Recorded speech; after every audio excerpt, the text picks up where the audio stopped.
Hi, I'm Andy from TeachingMuse.com, and today I'm going to be sharing my thoughts on Turnitin and the Anti-Plagiarism Debate, which was recently featured on NPR Ed. I've used Turnitin in the classroom for many years now, and I have nothing but good things to say about it. It is easily one of the greatest reasons for my success as a teacher. I've taught English for 10 years, the last 7 at a high school in southern Wisconsin. I've used Turnitin in a variety of classes from General English 9 and 10 to Senior Composition Honors and AP English Language and Composition. It's always been received well by my students, but the key is in how you use it. Let me caution you on this point. If you are using Turnitin.com as a tool to catch plagiarism, if you're using it as a hammer, like Professor of American University of Senior Emma Zabayos, who, according to Zabayos, relished in catching students and turning them into campus authorities, asking for their expulsion, well, then you are entirely missing the point. Whereas Turnitin was initially designed and created to catch plagiarism, it is now so much more than that. This year, the buzzwords in my district were all about assessment, formative versus summative. Writing is a creative process. It's a process. Writing assessment, therefore, in order to be authentic, should be formative.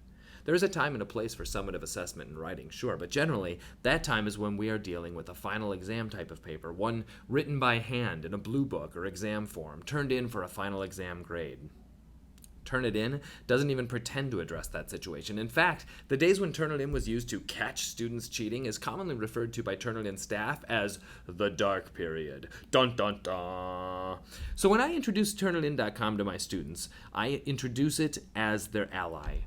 It is their personal tool to learn how to cite sources correctly. In addition, I play down the originality reports and instead focus on the digital assessment and feedback made available to them through the program.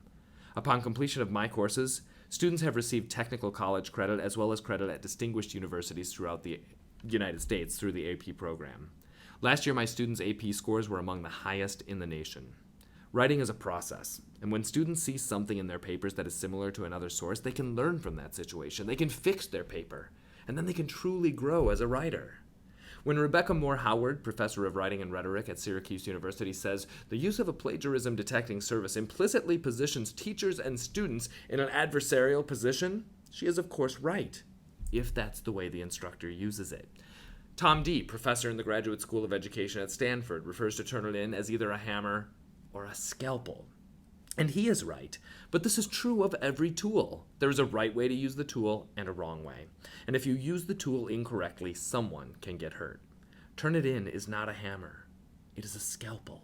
It is meant to carefully guide students to improve their writing skills, and that isn't even getting into the amazing digital assessment tools that really make Turnitin great. Finally, there's the issue of copyright. Turnitin is very clear in their policy on the issue. Student work remains the property of the student. As a teacher, I can't even see papers written by students not in my classes. Turnitin is not using student papers in a way that infringes on copyright. In fact, what they are doing is protecting the student's rights to their intellectual property. If anyone else tries to use another student's words, it will be marked similar, and if the offending student does wish to use the content, he or she will need to cite the source properly. As you can see, this is a benefit to the initial writer of the paper. Turnitin has always worked well in my classroom, but I have never used it to oppose students. It has always been a learning tool. Students love the formative aspect of the program. They appreciate getting a chance to correct their work. And in the end, they always tell me they have learned a great deal in my classes. I'm confident that the instruction I give my students is top-notch. I'm always confident that my students have learned how to write when they leave my class. Rough drafts are just that, rough drafts. The final product speaks for itself. Some of the highest test scores in my district, and students who are scoring in the top 25% in the nation as well. I'm Andy from TeachingMuse.com, and this has been a vlog with my take on Turnitin and the anti-plagiarism debate.